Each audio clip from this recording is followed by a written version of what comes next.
Hello बच्चों, welcome to silicon classes. आज हम लोग क्लास 10th का एक नया सा और बहुत शानदार सा चैप्टर्स पढ़ने जा रहे हैं। Chapter number first, chemical reaction and chemical equation. तो चलो चैप्टर का नाम लिख लिया जाए।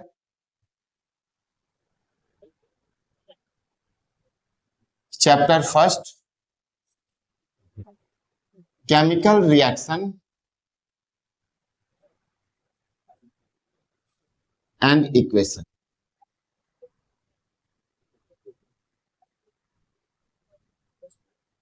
ठीक है, बहुत आसान सा चैप्टर है।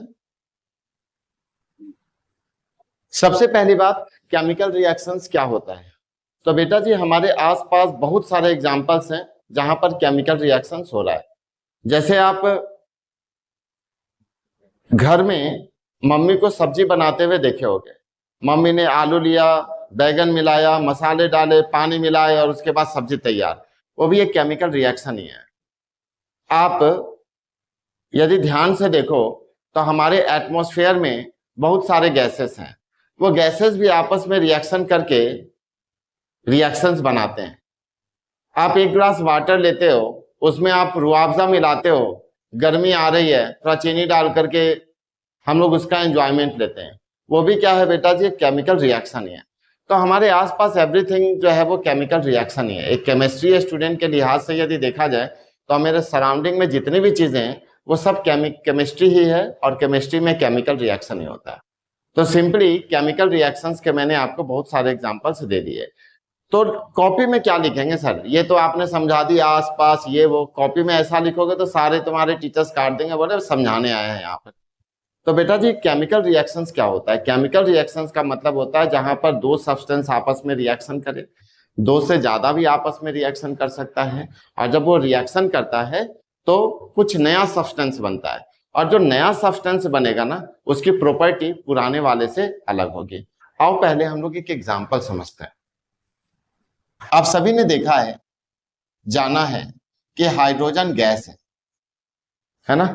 अब तुम बोलोगे सर हाइड्रोजन को तो हम H से दिखाते हैं, तो आपने H2 क्यों लिखा। बच्चे, जो भी गैस होते हैं, जैसे हाइड्रोजन गैस है तो हाइड्रोजन का सिंबल H है। ऑक्सीजन गैस है, O लिख दिया तुमने। क्लोरीन गैस है, Cl लिख लिया तुमने। तो नाइट्रोजन गैस है, तुमने N लिख लिया। जो भी गैस होते हैं ना, उनके साथ हम लोग 2 लगाते हैं, डाई एटॉमिक लगाते हैं। इसीलिए यहाँ पर H2, O2, Cl2, N2 इस तरीके से लिखा है मैंने। जब भी तुम कोई केमिकल रिएक्शन करते हो ना, तो जो भी गैस होते हैं उनके साथ हम लोग 2 लगाते हैं। अब तुम बोलोगे सर हीलियम भी तो गैस है, नियोन भी गैस है। तो बेटा जी, हीलियम एक स्टेबल एटम है ना। ये किसी को ना तो इलेक्ट्रॉन देना पसंद करता है, ना तो किसी से इलेक्ट्रॉन लेना पसंद करता है। ये स्टेबल है, और इसीलिए इसकी वैलेंसी आप लोगों ने 0 याद की हुई है। नियोन का भी कॉन्फ़िगरेशन जब आप लिखते हो 2 और 8, तो इसकी भी वैलेंसी भी आपने 0 याद करी हुई है। तो ये सब जो है वो स्टेबल है ना। गैस हुआ तो क्या हुआ, स्टेबल है। और जो स्टेबल गैस होते हैं ना, उनके साथ जो है हम लोग 2 नहीं लगाते। मतलब कभी हीलियम के साथ 2 मत लिख देना, नियोन के साथ में 2 मत लिख देना। बोलना सिलिकॉन वाले ने पढ़ाया था गैस के साथ 2 लगाते हैं, खून निकाल दूंगा मैं। बेटा जी, जो गैस होते हैं ना, उनके साथ हम लोग जो है वो 2 लगाते हैं। लेकिन जब स्टेबल गैस होते हैं तो उसके साथ हम लोग 2 नहीं लगाते हैं। ठीक है बच्चे, चल। तो मेरे चंटू और बंटू, अब इस बात पर ध्यान दो। हमारे पास हाइड्रोजन क्या है, गैस है। ऑक्सीजन भी हमारे पास क्या है, गैस है। अब देखो, ओ ऑक्सीजन गैस का सिंबल O होता है, तो मुझे O लिखना चाहिए था, लेकिन मैंने O नहीं लिखा। यहां पर क्या लिखा, 2। बेटा जी, वो इसलिए लिखा है मैंने ताकि वो गैस का फॉर्म है, और गैस के फॉर्म के साथ 2 लगाते हैं, और अनस्टेबल है ना। तो H2 प्लस O2 आपस में रिएक्शन करता है और क्या बना देता है, H2O। और बेटा जी, H2O क्या है, लिक्विड है ना। वाटर जो है वो लिक्विड है। वाटर सॉलिड फॉर्म में भी मिलता है, ऐसा नहीं है। अब तुम एक गिलास पानी लेते हो, उसको तुम फ्रिज में रख देते हो, तो वो जमता है कि नहीं जमता, वो फ्रीज हो जाता है। तो यहाँ पर वो सॉलिड फॉर्म में है, लेकिन मोस्ट ऑफ द टाइम जो है वो लिक्विड फॉर्म में ही होता है। तो हमारे एटमोस्फेयर में हाइड्रोजन है, हमारे एटमॉस्फेयर में ऑक्सीजन है। दोनों ने आपस में रिएक्शन किया, कंबाइन किया और क्या बना दिया, H2O, जो लिक्विड फॉर्म में। तो केमिकल रिएक्शन का मतलब यही होता है कि दो सब्सटेंस आपस में रिएक्शन करें, दो सब्सटेंस आपस में रिएक्शन करें या दो से ज्यादा भी सब्सटेंस आपस में रिएक्शन करें और रिएक्शन करने के बाद कुछ नया सब्सटेंस बनाए। तो जो नया सब्सटेंस बनाएगा ना, उसकी प्रॉपर्टी पुराने वाले से अलग होगी। जैसे देखो यहाँ पर एक सब्सटेंस हाइड्रोजन, दूसरा सब्सटेंस ऑक्सीजन, दोनों ने रिएक्शन किया और एक नया सब्सटेंस बना दिया H2O। अब H2O की जो प्रॉपर्टी है ना, वो लिक्विड फॉर्म में है, जबकि ऑक्सीजन गैस है, हाइड्रोजन भी गैस है। तो इसकी प्रॉपर्टी अब पुराने वाले से क्या हो गई, बिल्कुल अलग हो गई। इसी को हम कहते हैं केमिकल रिएक्शन। तो क्या केमिकल रिएक्शन का डेफिनेशन हम ऐसा लिख सकते हैं, व्हेन टू और मोर substance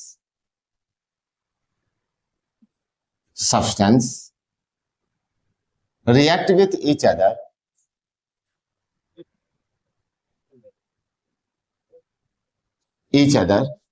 and form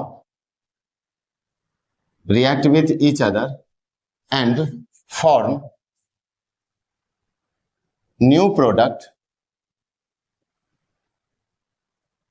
with their new properties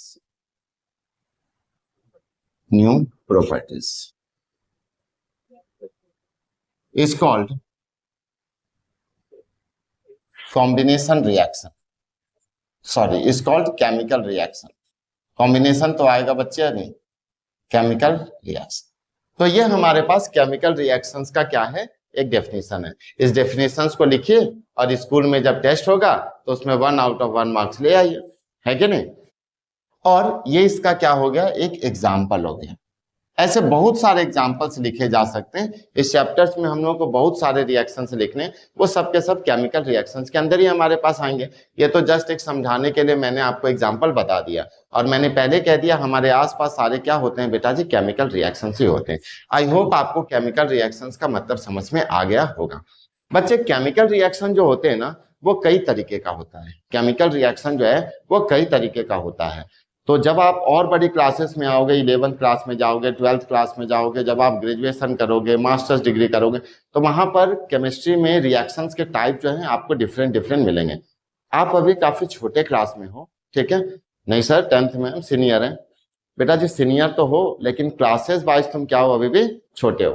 तो 10th क्लास में जो है कुछ लिमिटेड केमिकल रिएक्शंस के बारे में पढ़ना है, वो हम लोग यहाँ पर डिस्कस करेंगे।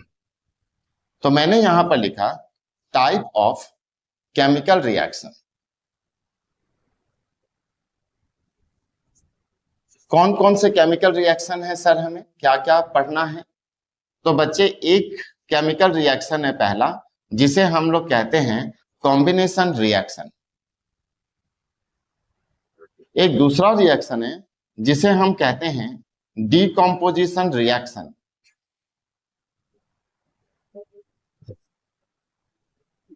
थर्ड रिएक्शन है, इसे हम लोग कहते हैं डिस्प्लेसमेंट रिएक्शन।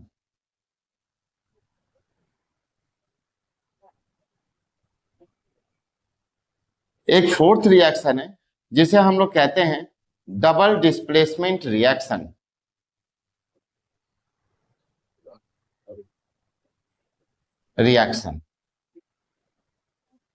एक फिफ्थ रिएक्शन है जिसे हम कहते हैं एक्सोथर्मिक रिएक्शन। रिएक्शन को देखो ऐसे लिख दिया मैंने। एक सिक्स्थ है हमारे पास एंडोथर्मिक रिएक्शन। और बेटा जी एक और रिएक्शन है जिसे हम कहते हैं रेडॉक्स रिएक्शन। तो ये 7 टाइप्स के आपके पास केमिकल रिएक्शन है, combination, decomposition, displacement, double displacement reaction, exothermic reaction, endothermic reaction और रेडॉक्स रिएक्शन। वीडियो को पॉज करके आप अपना नोट्स बनाते चलिएगा। इससे क्या होता है कि आपके पास कंटेंट जो है वो कलेक्ट रहते हैं, ठीक है ना। तो केमिकल रिएक्शंस के इतने सारे टाइप्स हमारे पास स्टोर हैं और इतने टाइप्स के बारे में हम लोग को पढ़ना है। एक्चुअली में रिएक्शंस के और वास्ट हैं, रिएक्शंस ये साथ में खत्म नहीं होते हैं, लेकिन हमें अभी सिर्फ अपने क्लास के अकॉर्डिंग इतने ही के बारे में ही जानना है। तो चलो सबसे पहले हम लोग स्टार्ट करेंगे कॉम्बिनेशन रिएक्शंस के बारे में पढ़ना, और फिर डिकम्पोजिशन डिस्प्लेसमेंट हम लोग आगे करेंगे।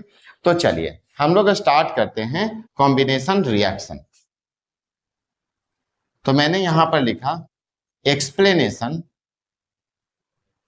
Of combination reaction.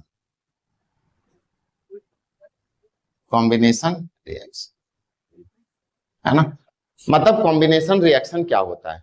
तो बेटा जी कॉम्बिनेशन रिएक्शंस को समझने से पहले एक छोटा सा एग्जांपल हम लोग समझते हैं। मान लो हमारे पास 2 है एक डिजिट और एक डिजिट है 3। 2 और 3 को हम ऐड करेंगे तो क्या बनेगा 5। तो 2 और 3 अलग अलग था, अलग अलग डिजिट था, दोनों मिल गया 5 बन गया। 5 प्लस 3, 5 एक डिजिट था, 3 एक डिजिट है, दोनों को ऐड कर दिया, एक नया डिजिट बन गया 8। तो कॉम्बिनेशन का मतलब होता है हमेशा ज्वाइन करना, हमेशा जोड़ देना, दो चीजों को कंबाइन करना। जरूरी नहीं है 2 ही चीज कंबाइन हो, 2 से ज्यादा सब्सटेंस भी होंगे, उसको भी तुम कंबाइन कर सकते हो। और कंबाइन करने के बाद एक ही सिंगल प्रोडक्ट हमारे पास बनना चाहिए, सिंगल, है ना। जैसे मान लो कि सत्यम है और एक बच्चा है बेटा जी सत्यम, और एक का नाम है श्रद्धा। तो सत्यम और श्रद्धा दोनों आपस में मिलते हैं। सर गंदी गंदी बात सिखाते हो आप, है ना। चलो तो बेटा जी हमने क्या किया, यहां पर लिया मैग्नीशियम और यहां पर हमने लिखा ऑक्सीजन, ठीक है।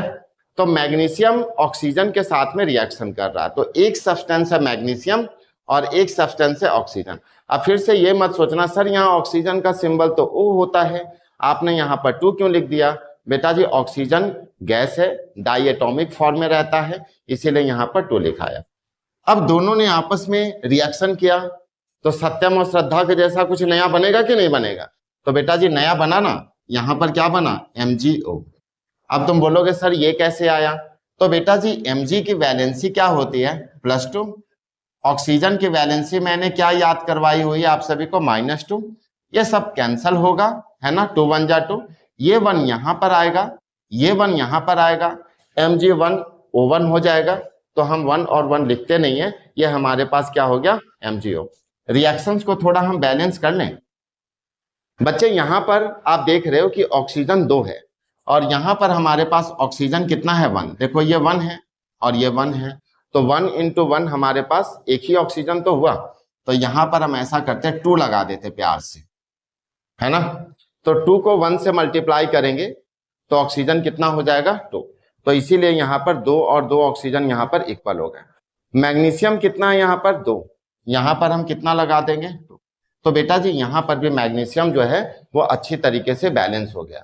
तो कॉम्बिनेशन का यही मतलब तो मैंने बोला था कि जैसे ही 2 चीजें आपस में मिलती हैं एक नया सब्सटेंस जो है वो मिलता है, ठीक है। जैसे सत्यम और श्रद्धा मिले और दोनों मिलकर के बातचीत करें, हमेशा तुम लोग उल्टा ही सोचते हो भाई।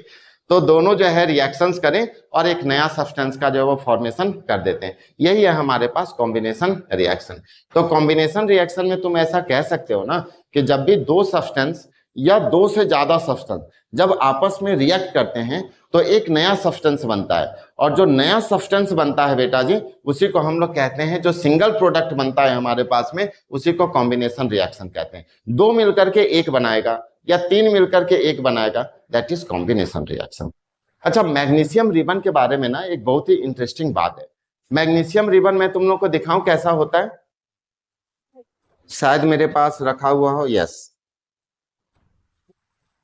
ये मैग्नीशियम रिबन है। छोटी सी एक्टिविटी अभी क्लासरूम में करवाई थी, देखो ये मैग्नीशियम रिबन है, ठीक है बेटा। इसके ऊपर यदि तुम थोड़ा ध्यान से देखो तो एक ऑक्साइड का परत चमकता हुआ तुम्हें दिख रहा है, ठीक है। तो जब इसे हम लोग जलाते हैं ना तो ये जलता नहीं है, पूरी माचिस खत्म हो जाएगी, एक मोमबत्ती आधा खत्म हो जाएगा, लेकिन ये जो है वो जलने वाला नहीं है। तो इसे पहले ना रगड़ रगड़ के हम लोग साफ करते हैं। पता कैसे साफ करते हैं, तुमने देखा होगा कि अपने घर में जो है ना जब पेंट करने वाले कोई आते हैं जिन्हें पेंट करवाना होता है घर को, तो पहले सैंड पेपर से जब वो रगड़ रगड़ के साफ करते हैं। अच्छा चलो वैसा नहीं देखे हो, घर में कभी कपड़े वगैरह तो साफ करे हो ना, मम्मी कभी बोलती हो कि दिन भर बस केवल यहाँ वहां घूमता, जा कपड़े साफ कर। तो ब्रश लिए और ब्रश से कपड़े को रगड़ रहे हो, तो बेटा इस सैंड पेपर से भी हम इसको ऐसे ही रगड़ते हैं, ठीक है। सैंड पेपर वही दीवार में पेंट वगैरह हटाने के लिए हम लोग उसको यूज करते हैं।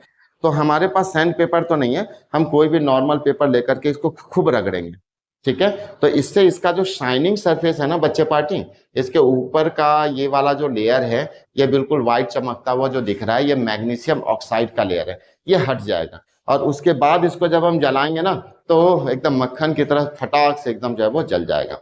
तो आपके पेपर में एक क्वेश्चन पूछा जाता है कि मैग्नीशियम रिबन को जलाने से पहले हम रगड़ कर साफ करते हैं, क्यों?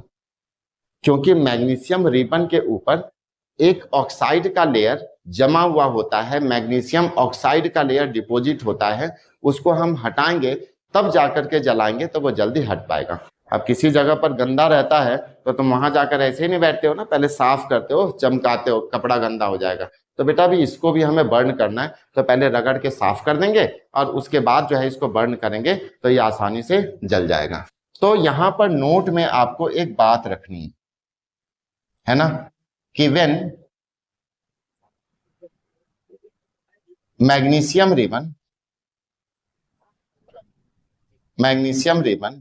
be clean before burning in air, before burning in air, to remove its oxide layer है ना। इसके लेयर को ऑक्साइड लेयर बोलो या फिर मैग्नीशियम के साथ मैग्नीशियम ऑक्साइड लेयर बोलो, यहाँ पर बात एक ही है। तो इसके ऑक्साइड लेयर को हटाने के लिए, मैग्नीशियम के ऊपर जो ऑक्साइड है उस लेयर को हटाने के लिए हम लोग मैग्नीशियम रिबन को बेटा जी पहले क्या करते हैं, क्लीन करते हैं। अच्छा, एक बात और आपको जानना है, मैं इसको जला करके ना दिखा दूंगा, छोटा सा शॉर्ट्स पे बनाऊंगा इस पर, लेकिन एक शर्त है यार, तुम लोग ना वीडियो देखते हो और देखने के बाद में जो है बस थोड़ा सा देख लिया काम हो गया। वीडियो देखो, प्यार से देखो, मैं तो कहता हूं 4 बार देखो और मनोज पांडे के सिलिकॉन क्लासेस का ही वीडियो देखो, और उसके बाद कम से कम अपने जो दोस्त होते हैं उनके पास जो है शेयर कर दो। अच्छा, एक और काम करोगे, तुम लोग खुद से भी लाइक करना, ठीक है। तो बेटा जी एक छोटी सी बात और समझ लो, जब ये जलता है ना तो डेजलिंग फ्लेम बनाता है। डेजलिंग फ्लेम समझते हो क्या होता है? जैसे दिवाली में पटाखे जलाते हो ना, तो जो फुलझड़ी वगैरह जो होती है तो उसके कैसे इस तरीके से छींटे वगैरह जब वो निकलते हैं, तो चारों तरफ जब वो छींटे वगैरह अच्छी तरीके से जब वो निकलते हैं, चारों तरफ जब वो एक्सपेंडेड होते हैं बिल्कुल खतरनाक से, तो जब तुम इस मैग्नीशियम रिबन को भी जलाओगे ना तो काफी अच्छी तरीके से चारों तरफ से जो है वो छींटे वगैरह निकलते रहते हैं। इसी को हम लोग क्या नाम देते हैं? डेजलिंग फ्लेम का नाम देते हैं, ठीक है। मैं एक शॉर्ट्स बना करके डालूंगा, तो मैंने यहां पर लिख दिया it burn with dazzling flame.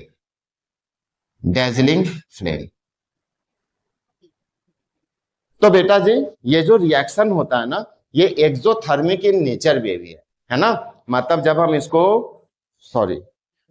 हम इसको रिएक्शंस को करते हैं तो इस रिएक्शन से हीट निकलता है, और हीट निकलने की वजह से इसे हम लोग क्या बोलते हैं? Exothermic in nature. तो एक बात यहां पर आप नोट नंबर 3 में भी लिख लेंगे, एक्सोथर्मिक इन नेचर।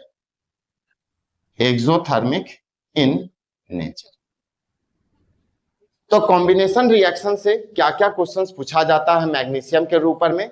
तो बेटा जी मैग्नीशियम रिबन को जब हम लोग बर्न करते हैं तो बर्न करने से पहले इसके ऑक्साइड के लेयर को हटा देना चाहिए, पहला क्वेश्चन। दूसरा क्वेश्चन बेटा जी ये किस फ्लेम के साथ जलता है? डेजलिंग फ्लेम के साथ में। तीसरा क्वेश्चन, क्या ये कॉम्बिनेशन रिएक्शन है? यस, 2 चीज बर्न हुए और एक नया सब्सटेंस बना। और फोर्थ क्वेश्चन, क्या ये एक्सोथर्मिक है? ऑफ कोर्स ये हमारे पास एक्सोथर्मिक इन रिएक्शंस है और एक्सोथर्मिक ही रहेगा। इसका मतलब कॉम्बिनेशन भी है और एक्सोथर्मिक भी है। आई होप बेटा जी आप इस तरह के टॉपिक्स को अच्छे तरीके से कवर कर पाए हो। तो आज के क्लास में हमने पढ़ा कॉम्बिनेशन रिएक्शंस क्या होता है, केमिकल रिएक्शंस के क्या टाइप है हमारे पास में, और केमिकल रिएक्शंस होता क्या है। अब हम अगली क्लास में मिलेंगे और आपको जो है एक नया टाइप ऑफ रिएक्शंस यानी कि डिकम्पोजिशन रिएक्शंस को कवर करके देंगे। अच्छा, कॉम्बिनेशन रिएक्शंस में ना आपके एनसीईआरटी में कैल्शियम ऑक्साइड और वाटर का reaction, it means calcium hydroxides का भी फॉर्मेशन है। मैं चाहता हूं कि आप उसे लाइन बाय लाइन जो है वो अच्छी तरीके से पढ़ें। यदि आपने ये समझा है 100% आप उसे भी समझ लोगे। तो मेरा अगला जो टॉपिक होगा बेटा जी वो डिकम्पोजिशन रिएक्शंस के रिगार्डिंग होगा। तो आज के क्लास में बच्चे इतना ही रखते हैं। Thank you so much.